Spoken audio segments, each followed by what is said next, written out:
Hey guys, Jacob with Jacob Comics. All right, we have a really fun episode today. We're going to be reviewing Batman 124 with that really cool cover with the bats in the background. And before we get dived on into the issue, I want to let you guys know really quickly about my 300 subscriber giveaway. Now, when we hit 300 subscribers, we're going to be giving this book away. It's the Absolute Carnage #1, Murderos variant store exclusive. And all you have to do to enter to win is like the video, comment down below, and be subscribed to the channel. And when we hit 300 subscribers, we'll raffle off the book and somebody will win.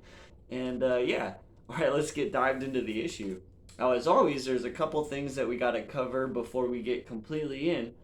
I do want to, the first thing is I want to let you guys know that we are going to go heavy into spoilers. So if you don't want to be spoiled for Batman 124, that's your warning. All right. And the next thing that we always do is shout out the creative team because without the creative team, we wouldn't have a comic book, right? So the creative team for the first portion is, it's the Abyss finale, and it's Joshua Williamson is the writer. Howard Porter and Jorge Fornes are artists. Tomeu Morey is doing the colors, and Clayton Cowles is doing the letters, and Jorge Molina did the cover here. All right, so we start in Badanesia, and a guy is kind of hanging out with his girl, and he's not too concerned about being arrested. He's like, Batman got Abyss, we're safe. And Abyss says, are you?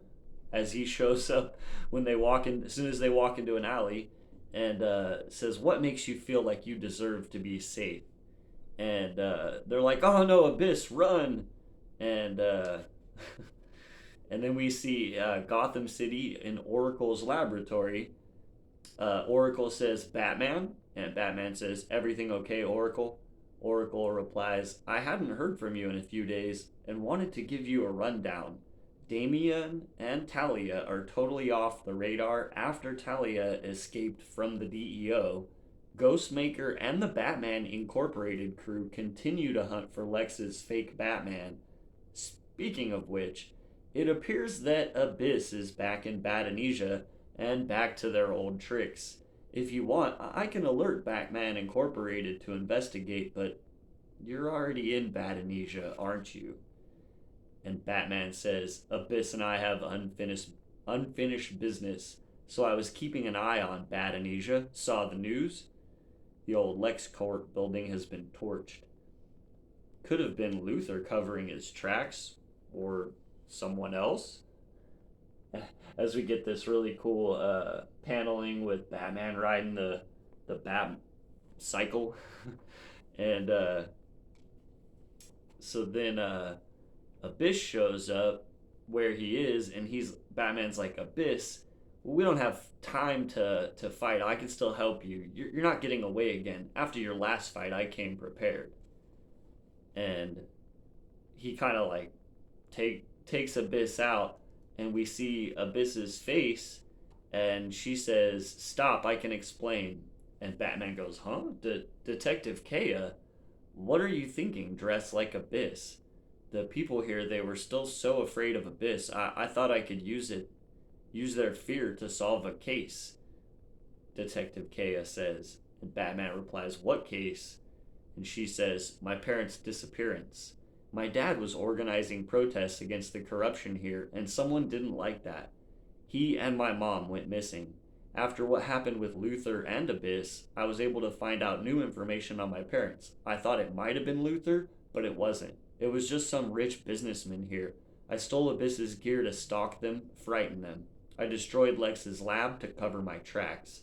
I scared all the right people, and now I have the identity of the hitman who kidnapped my parents. I'm going to where he's been hiding to kill him.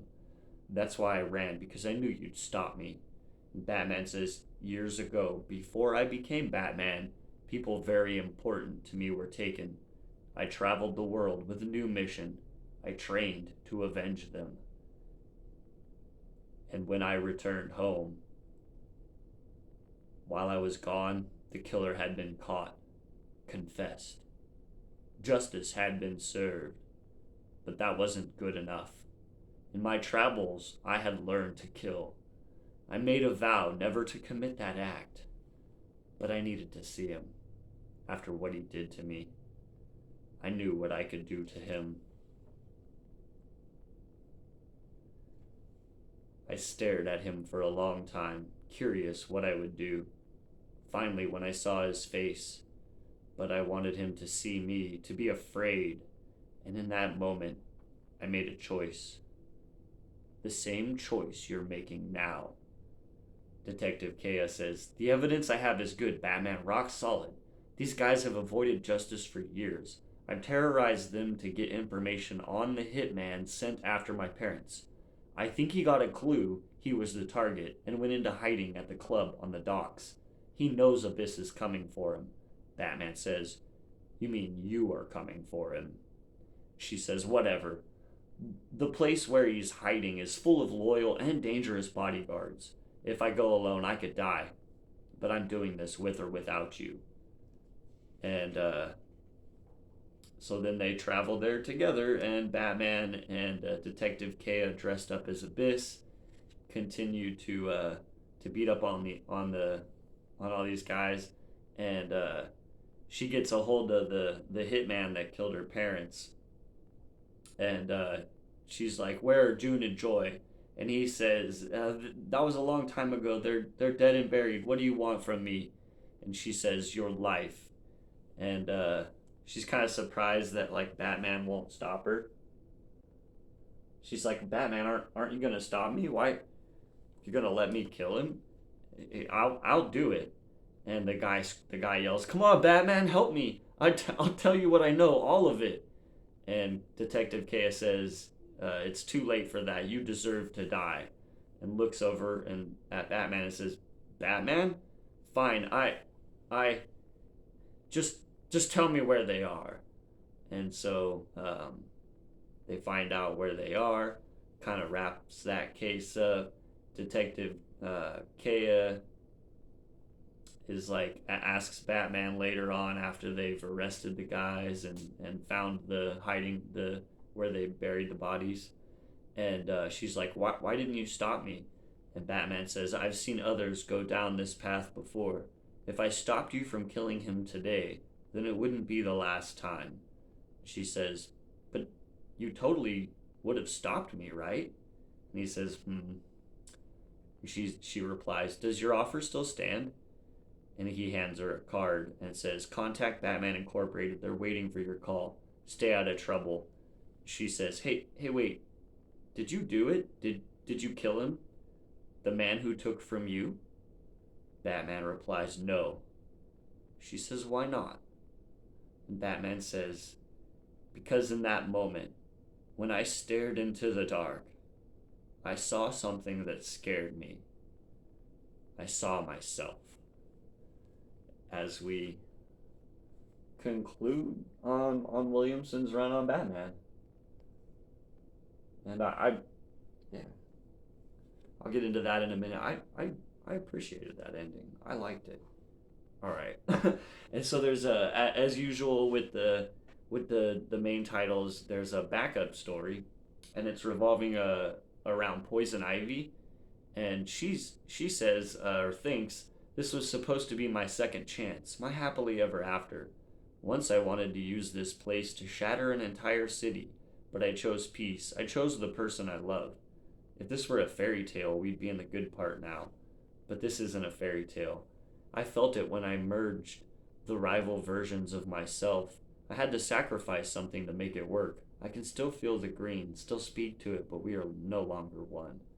As someone comes up, asks her what's wrong, and says, "You look upset." And she's like, "When you put me back together, did you know I wouldn't have my powers?" And she's like, "I don't know. I thought maybe you would, maybe you wouldn't. I didn't know. But if you were stuck as a plant, then you would have been, you would have lost yourself in that and just been like a giant household plant." And she tells her to go home and be with Harley. She needs you and you need her. And Poison Ivy's thinks, my whole life other people have insisted that they know what's best for me. And she says to the ladies, I'm not going home, I'm going back. And she says, what do you mean? Poison Ivy replies, you know what I mean. There's one person who can give me the powers I lost. And this lady says, you can't be serious. After all he's done to you, to us? Isley, listen to me. Don't do it. But I did. I went back to the beginning, and what I found there is a story for another time. But as you can tell, it wasn't what I expected. And she kind of has traveled out to the desert, and every day I lose a little more of the power of Queen Ivy. Soon enough, I'll be back to my old self, as the invincible parts of me die away. But there is one last chance to salvage something from all of this. One final opportunity to carry out the will of the Green, while I am still strong enough.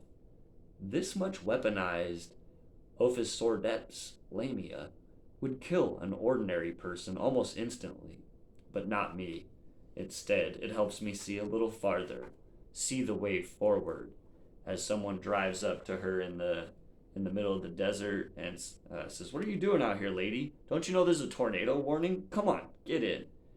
And she thinks, the Green is awake and alive. The earth wants to survive this apocalypse, and where it leads, I will follow. It says, Ivy's journey continues in Poison Ivy 1, out now. Yeah. So I definitely I liked Williamson's outro. I'm definitely really looking forward to the run, Chip Zdarsky's run. I have high hopes that it's gonna be entertaining. But I kind of like how Williamson went out on a note. Just and I'm sure it's been done a bunch of times before. He's done it for like every single Robin where they wanted to go off someone, and he was like, I've been to that dark place and I've felt that pain before, but that doesn't mean that it's gonna make you feel better to avenge their death, because it's not right. And so yeah, no, I liked how they did it. And I mean, I think this is a key, guys. Like, Detective Kaya turns into not Ghostmaker. What is it? Abyss, yeah. So Detective Kaya turns in is Abyss now, and he gave her a Batman Inc. card and was like, "Go talk to them. You can work for them as the new Abyss." So that's kind of interesting too, like little bit of key spec to the book also. New character took a mantle. And yeah, man, I don't know. I definitely had fun with it. There's some silentness too in the book. If you saw I was going along, there's some silentness. It kind of goes back and it shows like just some of Bruce Wayne's history and the things that shows a couple of panels with him in jail and like traveling the world to be to become Batman when he was learning kung fu and all that kind of stuff. So yeah, no, it was a fun issue. And yeah, I give Batman 124 a thumbs up. They almost kind of made me curious about the Poison Ivy in the backup story. Some people like we're reviewing that pretty well too. So I don't know. Can't afford everything, but hey, Batman 124 is good. I give it a thumbs up. All right, guys. Yeah, if you like this kind of content, remember like, comment, and be subscribed to the channel, and that'll enter you to win the Absolute Carnage #1 Murdero's store exclusive variant. And yeah, if you want to help support the channel, click the link below and shop on my eBay store, and I'll send you some comic books. All right, guys, we'll see you tomorrow, and have a great day.